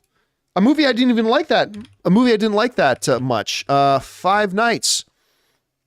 Five Nights at Freddy's made well more than double. Like well more than double the amount of people went out to go see Five Nights at Freddy's. Like $60 million worth of more people went out to go see that. I mean, so I would make the argument that more people care about Five Nights at Freddy's than care about Scream. And again, I don't mean that as a knock on Scream. I heard Saw X was, both Scream and Saw. But again, I heard Saw X was quite good. It's just that being good didn't translate to getting people to go out to see it. And that's all I was talking about. That's all I was talking about. All right. Let's keep things going here. Next up, thanks for the question, Twilight Boy. I appreciate that. We've got Colin D, who writes, the box office for The New Color Purple needs to be studied. Opening number one on December 25th with 18 million. No, it didn't open to 18 million. I think it opened to like 10 or 11 million. Anyway, opening number one with 18 million, then dropping hard with 60%. No, okay. Let me finish reading your question, then let me correct you. Week after week, what happened and any shady business going on with that first day? Okay, now, let me go check, but I'm fairly positive The Color Purple did not make 18 million opening weekend. I'm pretty sure it was much, much less than that. Okay, so here we go. Color Purple, there it is. It made 11 million on its opening weekend. Made a grand total of about 60 million worldwide. Okay, so not many people wanted to go out to see it. But yeah, it made about 11 million. Now, you mentioned it dropped hard with 60% in its second weekend. Just so you know, I know it sounds like a big number, but a standard average drop for a movie from weekend one to weekend two that you would feel safe with is anywhere between 50% and 60% drop. That window is considered kind of normal. When you drop less than 50%, which isn't often, it happens, but it's not often. When your movie drops less than 50% from weekend one to weekend two, that's considered pretty impressive. When your movie drops more than 60%, that's when people start to get concerned, especially when it gets to like 65, 67, 70% drop. I think Ant-Man, correct me if I'm wrong in the live chat, guys, but I think I think you should correct me if I'm wrong, but I think Ant-Man and the Wasp: Quantumania drops like 70% from weekend 1 to weekend 2. I might be wrong about that, but I think that it did. Anyway. So no, it opened to 11. It just never caught on, and it ended up making about $60 million. I don't think there's anything to look sus about that at all. It's a movie that didn't catch on. I think it's just that simple. It had a very, very, very modest opening weekend, and then just simply didn't catch on from there. All right. Next up, Paul Smith writes, "Hey, John and crew, the long-awaited Super Bowl is right around the corner. What do you think are the for sure or possible trailers we could expect to see? Final, Madam Web, Dune, Kung Fu Panda, Godzilla and Kong, first glimpse of Deadpool." I'm not really sure, to be honest. Now, who was it that somebody, let me just look my text messages here for a second. Somebody sent me a message the other day saying they can confirm a certain trailer was going to be playing at, and now I can't find it. Yeah, somebody wrote to me confirming a certain trailer was going to drop at the, sorry guys, I'm going through I can't find it now. Anyway, the one that I feel very, very, very certain about, as far as a fan can feel certain, is I feel pretty certain, almost 100% certain, that at least one of them will be Deadpool 3. Deadpool 3. Now, somebody in live chat is saying Joker 2. I don't think they'll do a Joker 2 trailer at the Super Bowl. And the reason I don't think they will is because that would just be wasting their money. Super Bowl's in February. Joker 2 opens on October. So February, March, April, May, June, July, August, September. That movie is almost a full baby term away. Like that movie is almost one full baby away. It's like 4 months or 8 months after. So they would be dropping a ridiculous amount of millions of dollars on a Super Bowl spot that is still for a movie that's not coming out for 8 months. And any effect that trailer would have at the Super Bowl is going to eventually evaporate. So again, I'm not saying I know they're not playing a Joker 2 trailer. It's possible. I'm just saying I would be very, very, very surprised if they did. I think Dune 2 is definitely a possibility. Dune 2 for sure. I don't know that Sony would want to spend the money, Super Bowl money, on a Madam Web trailer. So I don't know. It's possible though. So there's a bunch of, but the one I would say I would take to the bank would be Deadpool. That's the one I would personally take to the bank. So we'll see. All right, guys, listen. There are still some more tip questions. We're almost all caught up from the last number of weeks, but we're going to save some of them until tomorrow. We're going to do another open mic tomorrow. We're going to move over now and start taking the super chats, the questions you guys who are watching live have been sending in. But before we do that, we are going to take one more quick break and thank another sponsor of today's episode. Speaking of Deadpool, our friend Ryan Reynolds and his company, Mint Mobile. Guys, we want to take a second to thank a sponsor of this video, Mint Mobile. On average, it takes about 30 days for a person to break their New Year's resolution. So if saving money was on your 2024 list, your odds aren't looking that great. Luckily, I have a 100% guaranteed way to save you money this year. Just switch to Mint Mobile. For a limited time, wireless plans from Mint Mobile are $15 a month when you purchase a 3-month plan. That's unlimited talk, text, and data for $15 a month. I've told you guys many times that after switching to Mint Mobile, I am spending less than a third on my cell bill than I used to with a major carrier. Say goodbye to your overpriced wireless plans, jaw-dropping monthly bills, and unexpected overages. All Mint plans come with unlimited talk and text plus high-speed data delivered on the nation's largest 5G network. And don't worry about having to change phones or numbers. Use your own phone with any Mint Mobile plan and bring your phone number along with all your existing contacts. So guys, to get this new customer offer and your new 3-month unlimited wireless plan for just $15 a month, go to mintmobile.com/Campea. That's mintmobile.com/Campea. Cut your wireless bills to $15 a month at mintmobile.com/Campea. Additional taxes, fees, and restrictions apply. See Mint Mobile for details. And thank you to our friends at Mint Mobile for being my mobile service provider, and they should be yours, and for sponsoring this episode. All right, guys, let's get over now to the live questions that you guys have been sending in. Where are the live questions? There they are.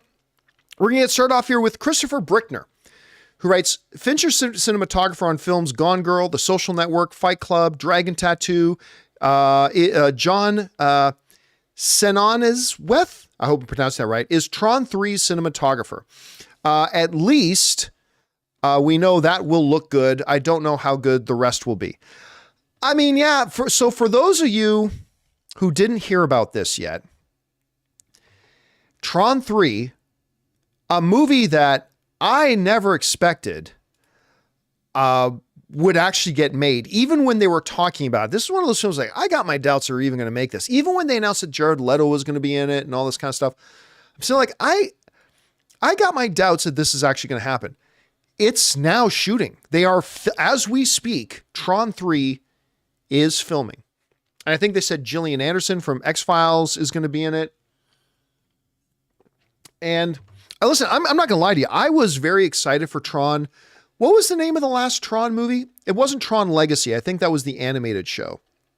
What was the name? It was Tron something or other. Guys in the live chat, help me out this, because Tron Legacy was the TV show, the animated show, which actually wasn't bad, by the way. But at any rate, the last Tron movie, while it had a terrific Daft Punk soundtrack, I didn't think it was a very good movie, to be honest with you. Even though it had the great Jeff Bridges in it and all that kind of stuff, I didn't think the movie was very good. So I have not been they're saying Legacy is the film? Well, what was the name of the animated show? There was an animated show that came after it. I thought that was called Legacy. Anyway, the movie is called Tron Legacy. And so thank you guys in the live chat. Uprising is what the... thank you, Marcus Y and Rena for pointing that out. The show is called Uprising. That's right. Okay. So anyway, I didn't think that movie was very good. I didn't think Legacy was very good. And it disappointed at the box office, and I'm really surprised they're making another one. But they're bringing on some good people, so, hope springs eternal. Hopefully it'll be good. All right. Next up, Bobby Jackson writes in a two-parter and writes, Hey, John. I have to disagree with your assessment that it's a moot point to nominate Margot and Greta because they weren't going to win. As they say in football, that's why you play the game. Well, except this isn't sports. This is a board voted upon thing, which is a little bit more predictable than the outcome of a sporting event. At any rate, you just never know what could happen. And it's different than thinking they weren't good enough to earn a spot. That's why I think Florida State deserved a chance, even if they would have lost. All right. Let me first start with your Florida State thing. Florida State did not deserve to be in the Final Four. They just didn't. They were not a good enough team by that point. The college football playoff is not determined by best record. If it was determined by best record, every team would want their schedule to be filled with playing the weakest teams in the country so they could have a perfect record. The college football playoff is made up of teams that the voting body determines are the 4 best teams in the country. And I'm sorry, but everybody with eyeballs who watched the games knew that Florida State was not, by the end of the season, they were not, with the state they were in, they were not one of the 4 best teams in the country. Alabama would have kicked the shit out of them. Michigan would have kicked the shit out of them. Washington would have kicked the shit out of them. They simply did not deserve to be there. They were not good enough. That's how the college playoff works. The body votes on who are the 4, using their eyeballs, who are the 4 best teams. Whether they're 12-0 or 11-1, doesn't matter. Who are the 4 best teams? And they got it right. They put the 4 best teams in the playoffs. They got it right. So anyway, that aside, so that's my little sports ranting thing there for now. As far as the Greta and Margot thing, 2 things. I did not say that it's a moot point. Let me just get this right. It's a moot point to nominate them. I didn't say it's a moot point to nominate them. I said it's a moot point that they didn't get nominated, right? I would never say it's a moot point to nominate them. It's a big difference to say I think it's a moot point to nominate them versus now after the fact they didn't get nominated. Well, now it's kind of a moot point because it wouldn't have changed anything, right? We know the way the voters are voting. This isn't a sports game where the ball can bounce the wrong way or anything like that. At any rate, the main thing is, like Florida State, where there were just 4 teams that were better than Florida State, there are just 5 nominees who I think are better and more deserving of those Best Director nominee spots than Greta Gerwig. I think there are 5 actresses up for Best Actress that quite frankly deserved it. As deserving as Margot Robbie was for it, there were 5 actresses who I think deserved it a little bit more. And again, I'm only speaking for myself. Okay, I'm only speaking for myself. But as I go down the list of the 5 actresses nominated for Best Actress, I don't see a single one that I would kick out to make room for Margot Robbie. And I love Margot Robbie. You know I love Margot Robbie. But this wasn't her best performance.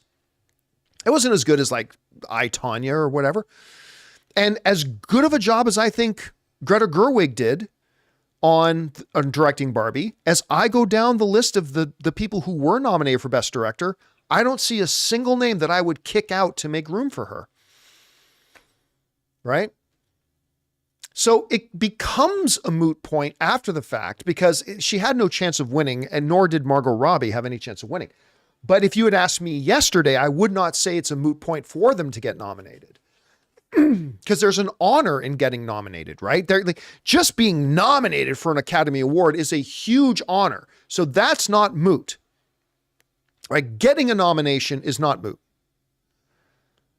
but they didn't get it.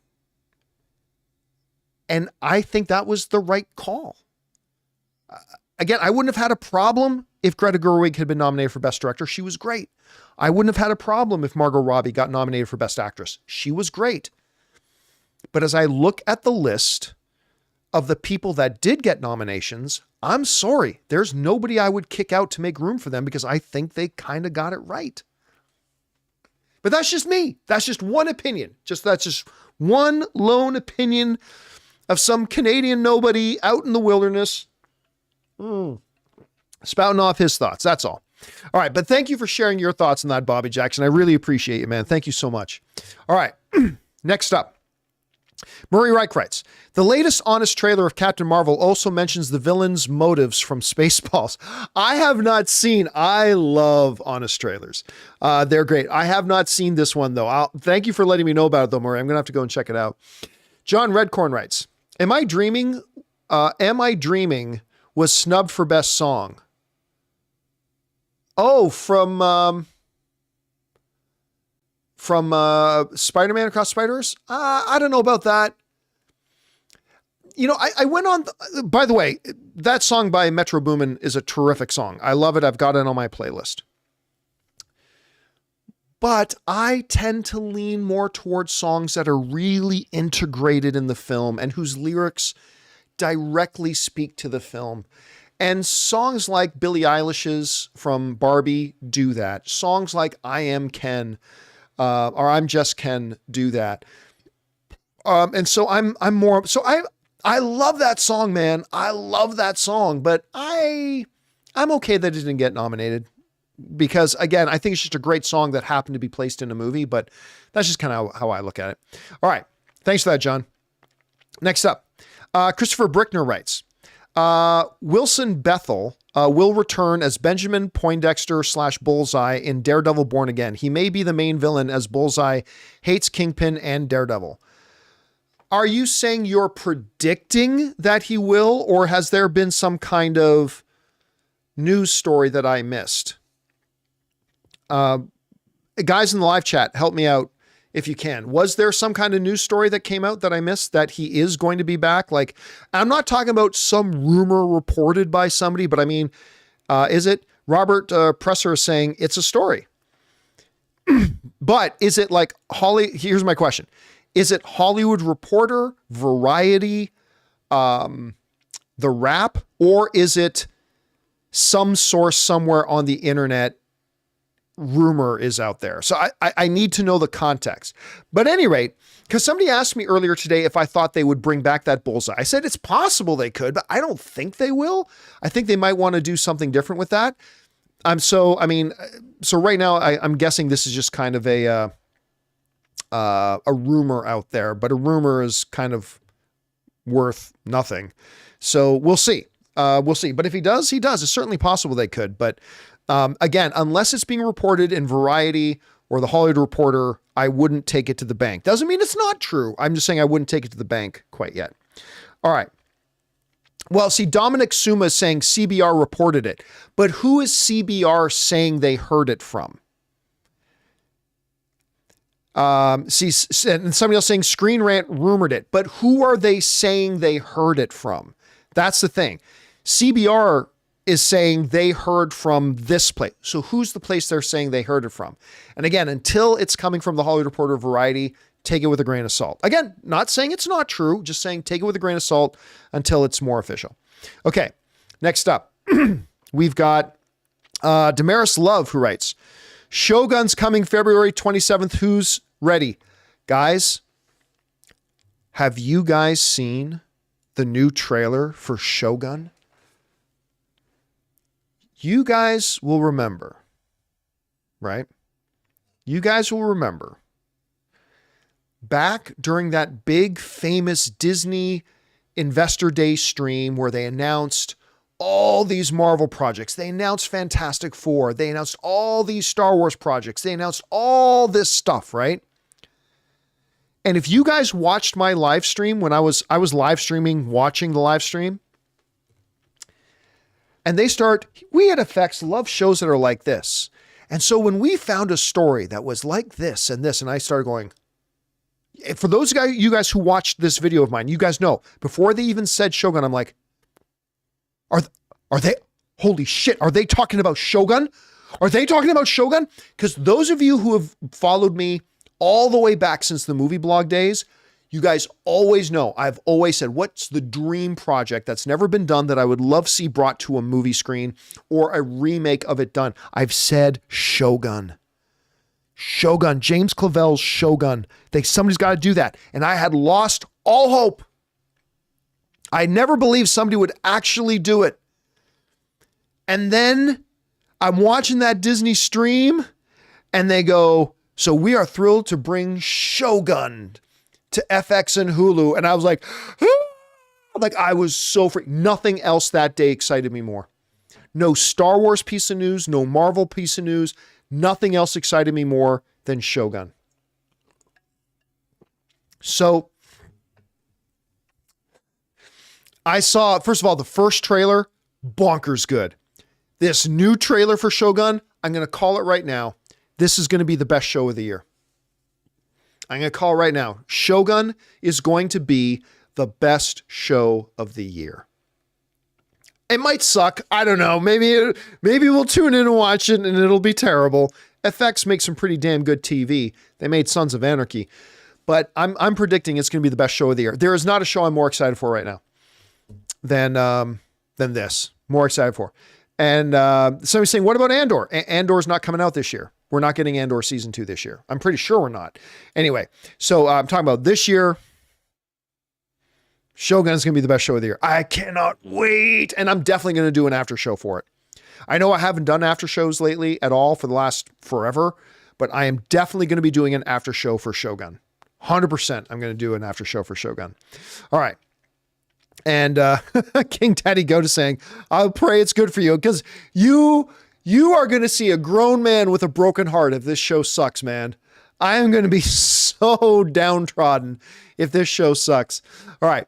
Next up, we go to Kyle Grinder, who writes, I know you said in the past that the Thunderbolts doesn't stand a chance against Sentry, but could they power down Sentry much like Drax was for Guardians of the Galaxy? Well, that's always the asterisk I always gave in those conversations, right, Kyle? Like I talked a lot about back when we were talking about that. I said they would have, we can't get the comic book Sentry. It would have to be a much down-powered Sentry. Would have to be, not just for the Thunderbolts, but for the MCU as a whole. Like, I know a lot of people don't know who Sentry is. but Sentry is, he is the closest thing to Superman that the Marvel Universe has.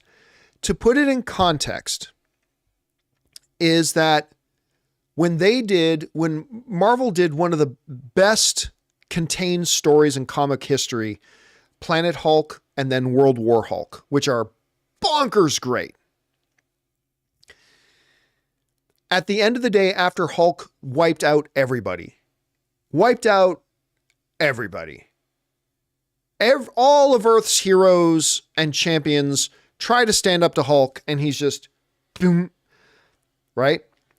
It all came down to the government trying to talk Sentry into getting involved and fight Hulk. And World War Hulk ends with Hulk, the most invincible, unstoppable Hulk ever, versus Sentry.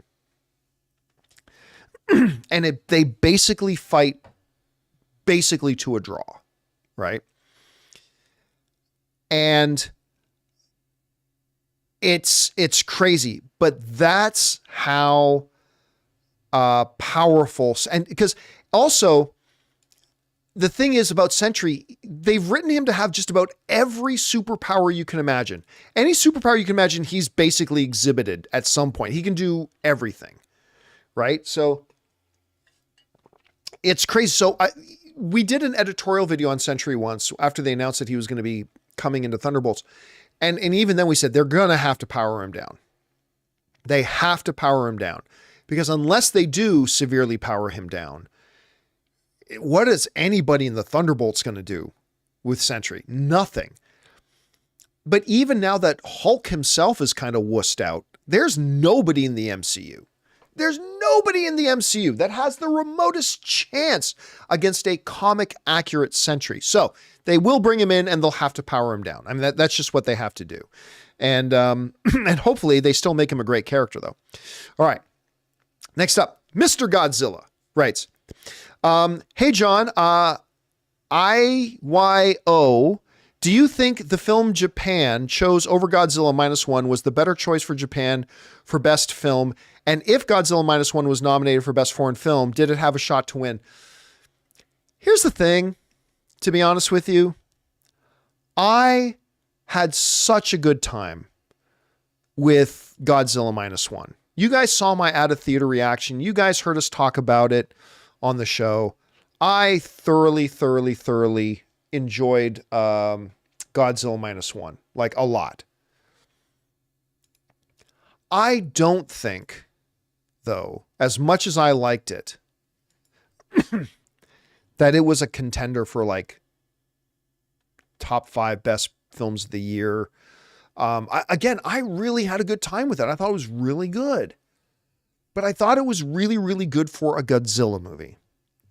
I don't think Godzilla Minus One, and again, I'm somebody who gives it 2 enthusiastic thumbs up, but I don't believe it belongs in the same conversation with Oppenheimer. I don't believe it belongs in the same conversation with Poor Things or Past Lives, or in the same conversation with Killers of the Flower Moon. It's a very good, entertaining movie. I had a very good time with it, but I didn't think it was that good, right? And it comes down to the same thing. When you ask if it was nominated for Best Foreign Film, did it have a shot to win? Well, you don't know that unless you've watched, and I can't give an answer for that unless I've watched all the other nominees for Best Foreign Film. But I can tell you, give me 1 second here to pull this up. Let me see if I can find it.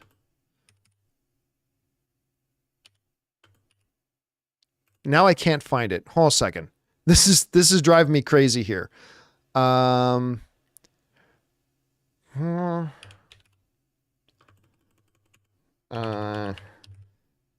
Why can't I find this?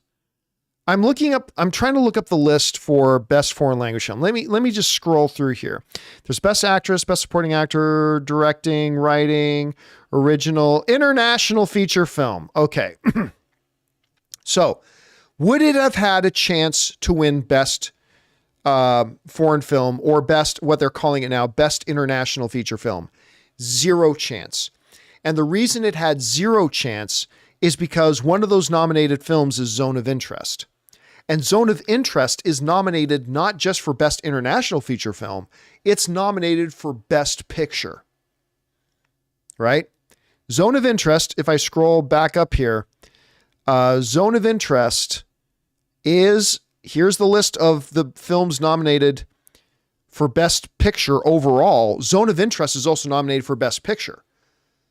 So I can 100% guarantee you, if the only foreign language film or international film that is nominated for best picture overall is Zone of Interest, I 100% guarantee you Zone of Interest is going to win best international feature. Because if any of the other films win best international feature, well, they have to go, well, then why isn't that film nominated for best picture? Zone of Interest will win this award easily. I don't know. Correct me if I'm wrong. By all means, correct me. I might be wrong about this. But as far as I can recall, every time there was a movie for best foreign language film nominated that was also nominated for best picture, that movie won the best foreign language film every time. As far as I know. Again, correct me if I'm wrong. But I don't think there has ever been a time that a movie that was nominated for best picture and best foreign language film didn't win best foreign language film. I don't think it's ever happened. So no, Godzilla Minus One, as all the other nominated films in this category, had zero chance of winning. All right. Next up, we go to, where are we at?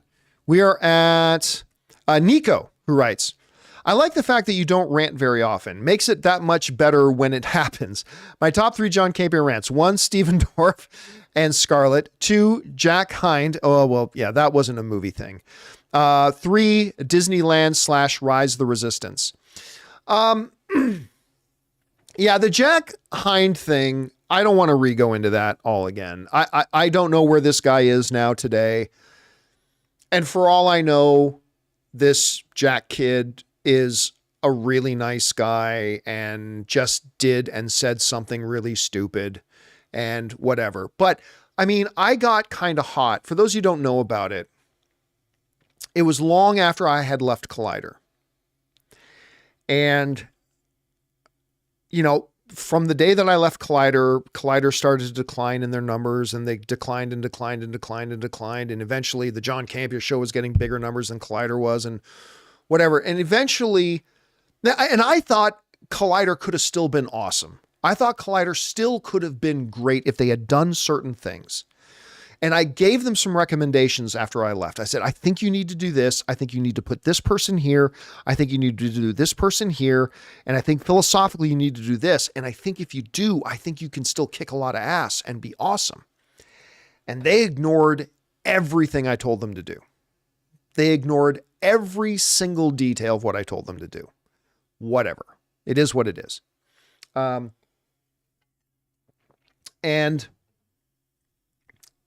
eventually, once they declined enough, the guy who I was told at the time, somebody who had come on board long after I left, and that other people who were still at Collider communicated to me, was the number 2 guy in charge over at Collider. Now, Mark Sanchez, who I still communicate with now and again, by the way. Mark and I still communicate once in a while. And I think Dennis Zen still works with Mark, by the way. Anyway, now Mark Sanchez told me, no, Jack wasn't the number 2, but so whichever. I was told by a bunch of people at Collider that he was the number 2. Mark says he wasn't. Regardless, Collider got to the point where they made a decision. They were basically going to shut down almost everything on the video side, and they were going to be letting everybody go. And again, maybe Jack is a really nice kid, and maybe he just said, listen, we all do and say stupid things now and again, right? I have, you have, we all do. So I don't know, maybe he was a good kid and he just said something really stupid. But what happened was, like, this Jack Hind kid got on social media and basically started mocking and making fun of all the people that were losing their jobs at Collider. And what hit me more personally was he basically started to insult all the types of shows that I had created there. And I got really, really hot. I got really hot and real angry about that. It was their right to shut everything down, and that's fine. That was a business decision. I have no qualms with that. It didn't have to come to that, but it's the decision they made for their business, and I have no qualms with that. But, they started going off on, certain people, they started going off, the Jack Hine started targeting, saying, oh, these shows were basically stupid. They were nothing but fart joke shows and all this kind of stuff. And it just got me really upset. And you know what? To be fair, and this is some self-criticism, maybe it would have been wiser for me to have taken a day, like waited one day and then did a public response video. But I just thought it was really, not classy to kind of like basically make fun of. The only reason this kid had a job was because of the shows I created. These fart joke shows were the reason this kid had a job. And then to kind of belittle all the people that got fired afterwards, like I said, it just kind of made me hot. And then I responded pretty hot. I admit it. I responded kind of hot. Maybe I responded hotter than I needed to. It's just like, for me, I think you guys will know that one of the hard things about being a boss, one of the hard things about being in charge is that sometimes you need to make decisions that are what's best for the company. You need to make decisions about what's best for the team and what's best for the organization.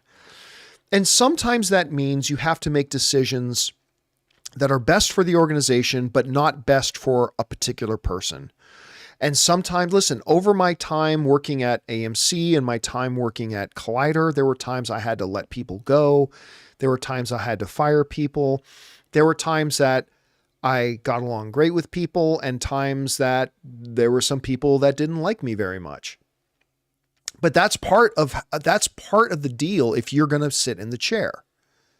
If you're going to be in charge, that's part of the deal, right? You're going to have to make unpopular decisions. You're going to be right sometimes. You're going to be wrong sometimes. And sometimes, and listen, I'll tell you straight up, I'm not going to name names. I ended up having some real useless people working for me.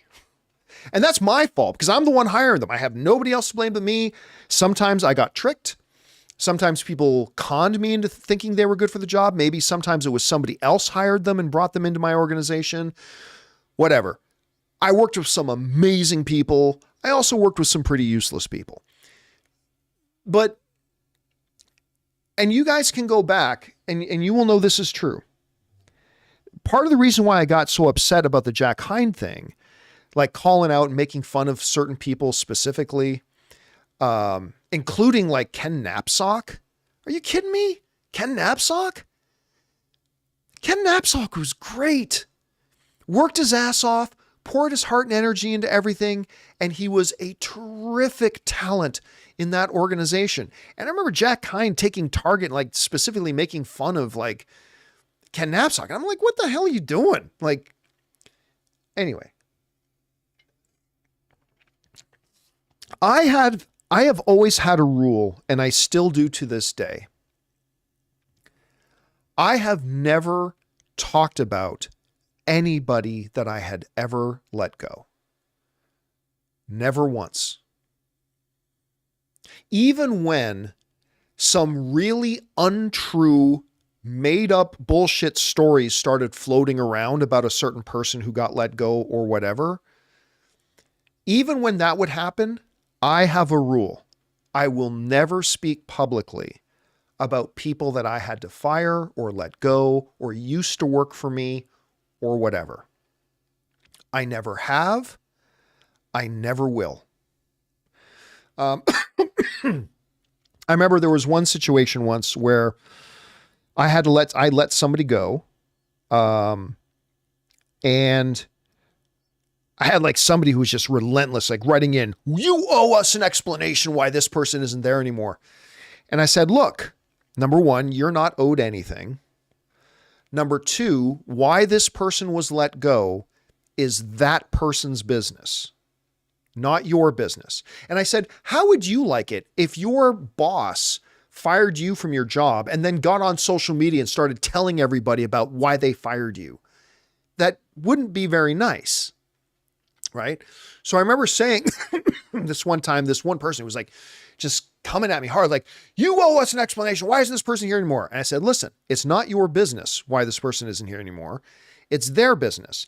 Now, if that person wants to tell you why they got fired, they can do that because it's their business. They have a right to do that. You don't have a right to demand an answer for it, because I just always believe that. And when Jack Hind at the time kind of, and I know I've gone off on this huge side story, forgive me. That's one of the great things about Open Mic. We can just casually talk here, but that's part of the reason why it made me so hot. I thought this is really, really classless. I thought what you should be doing, kid, is saying, it sucks that we have to shut all these shows down. It sucks that we have to lose all these tremendously talented and gifted and wonderful people, but it's part of the business and it's just what we had to do. And we wish everybody well. That's what you say, right? That's what you say. And, it was kind of, it was just kind of difficult. And listen, even for me, it's been difficult sometimes when I've had to let people go at different times and then see these really false narratives start going around. And I've been tempted in the past to say, no, I didn't fire this person for this. I fired them for this, but I've decided, you know what? Nope, not going to do it. And I never have. Never in the 10 plus years. I guess it's been longer than that now since I've been at AMC, but never in the 10, 11, 12, 13 years that I've been a boss have I ever once talked about why somebody wasn't with me anymore. Unless it was for good reason, like Aaron Cummings now lives in New York and, all that kind of stuff. Unless it was for a good reason, it was fine. And I just never thought, that was another part of the reason why I was so upset with the Jack thing, was mocking people who lost their jobs publicly. It was insulting the shows that made it possible for this kid to have a job. And again, I think in hindsight, no pun intended, hindsight? No. In hindsight, honestly, I probably overreacted and got more angry about it than I should have. And in hindsight, I probably should have taken an extra day to think about it.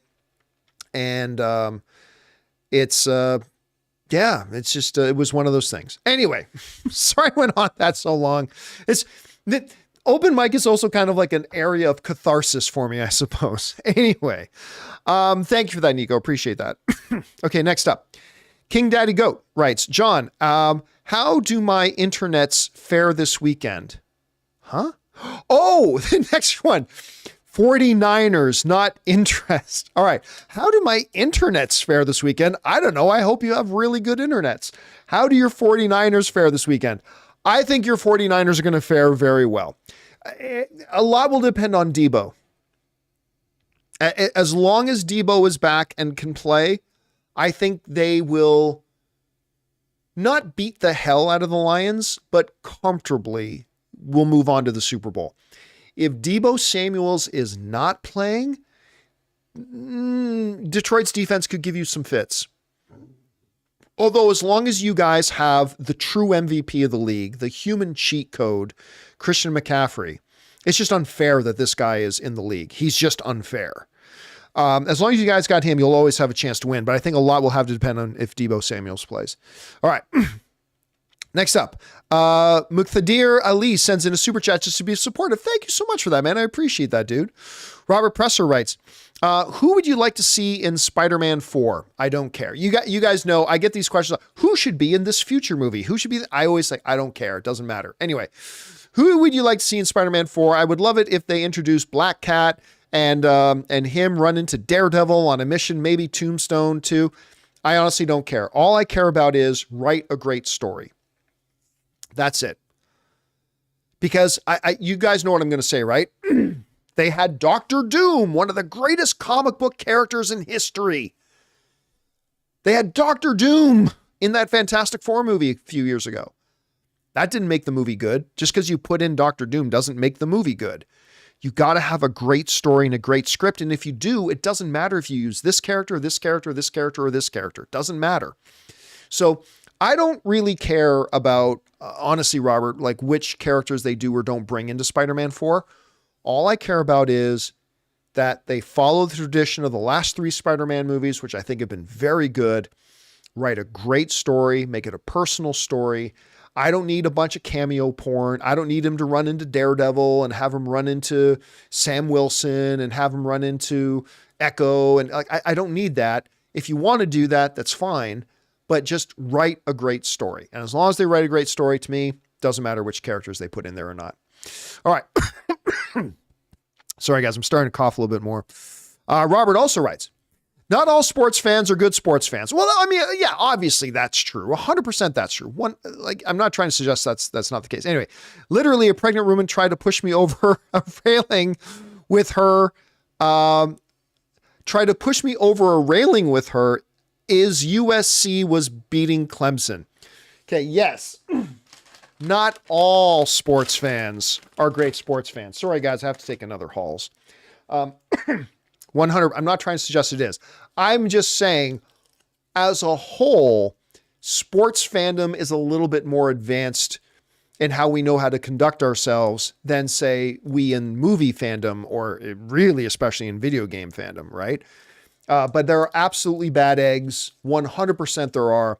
I'm just saying, in general, sports fans know how to handle their fandom a little bit better than, say, we movie fans do or like video game fans do. That's all I was saying. All right.